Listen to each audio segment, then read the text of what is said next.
NDP non duty paid liquor పక్క రాష్ట్రాల నుంచి అటు తెలంగాణ, అటు కర్ణాటక, తమిళనాడు రాష్ట్రాల నుంచి, ఒరిస్సా రాష్ట్రాల నుంచి విపరీతంగా వచ్చి ఇదంతా కూడా ప్రభుత్వానికి రావాల్సినటువంటి ఆదాయం బయటపోయింది. ప్రజలు అనారోగ్యం పాలైపోయారు.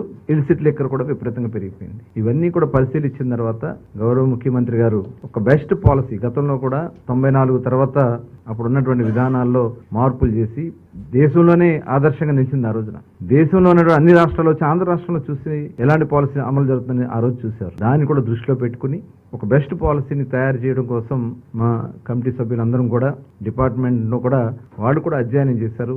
దేశం అంతా వెళ్ళి దాదాపు ఒక 6 రాష్ట్రాలు గవర్నమెంట్ షాపులు అమలు జరుగుతున్నటువంటి విధానం, ప్రైవేట్ షాప్స్ అమలు జరుగుతున్నటువంటి విధానం, అటు ప్రైవేటు గవర్నమెంట్ కలిపి నడుపుతున్నటువంటి విధానం, ఇవన్నీ కూడా స్టడీ చేసి వాళ్ళకు రిపోర్ట్ చేసి ఇవ్వడం జరిగింది. అలాగే ట్యాక్సేషన్ కూడా ఏ రకంగా ఉందనేది ట్యాక్సేషన్ విషయంలో కానీ, ఎందుకంటే గతంలో మేము ఎన్నికల మేనిఫెస్టోలో ఇచ్చినటువంటి రిజర్వేషన్ కూడా ఏదైతే గీత కార్మికులు ఉంటారో ఆడీ ట్యాపర్స్ కు సంబంధించి కళ్ళు గీత కార్మికులకి 10% షాప్స్ ఇస్తామని చెప్పి ఆ రోజున ఎన్నికల్లో హామీ ఇచ్చాం. దాని మీద కూడా ఒక రిపోర్ట్ తయారు చేసుకుని ఇవన్నీ కూడా మరి ముఖ్యమంత్రి గారికి ముందు రేపు సబ్ కమిటీ ముందు రేపు కేబినెట్ ముందు పెట్టడానికి ఇది ఈ రోజు 3వ సమావేశం కూడా కండక్ట్ చేసుకున్నాం. ముఖ్యమంత్రి మొత్తం 4 సమావేశాలు అయినాయి.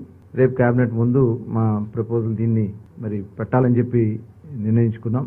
దీనిలో సరసమైనటువంటి ధరలకి నాణ్యమైనటువంటి బ్రాండ్స్ తో ప్రజల ఆరోగ్యాలను కాపాడే విధంగా ఈ పాలసీని డిజైన్ చేయాలని, అలాగే దీనివల్ల ఏంటంటే నార్కోటిక్ విపరీతంగా డ్రగ్స్ కానీ గంజాయి కానీ వాళ్ళు విపరీతంగా యూత్ అంతా కూడా గతంలో బీర్ సేల్స్ కి ఇప్పుడున్న బీర్ సేల్స్ కి 50% పడిపోయింది. కేవలం రేట్లు పెంచడం వల్ల వాళ్ళందరూ కూడా డైవర్ట్ అయ్యి గంజాయికి, డ్రగ్స్ కి వాళ్ళు డైవర్ట్ అయిపోయారు. తిరిగి అవన్నీ కూడా కంట్రోల్ చేయడానికి కూడా మరి దీంట్లో ఈ పాలసీలో కొంత ఈ ఎరాడికేషన్ కి సంబంధించి ఏదైతే మద్యాన్ని నియంత్రణ కోసం రేపు రాబోయే కాలంలో కొంత ఫండింగ్ కూడా దానికోసం ఖర్చు పెట్టడానికి కూడా నిర్ణయించుకోవడం కూడా జరిగింది.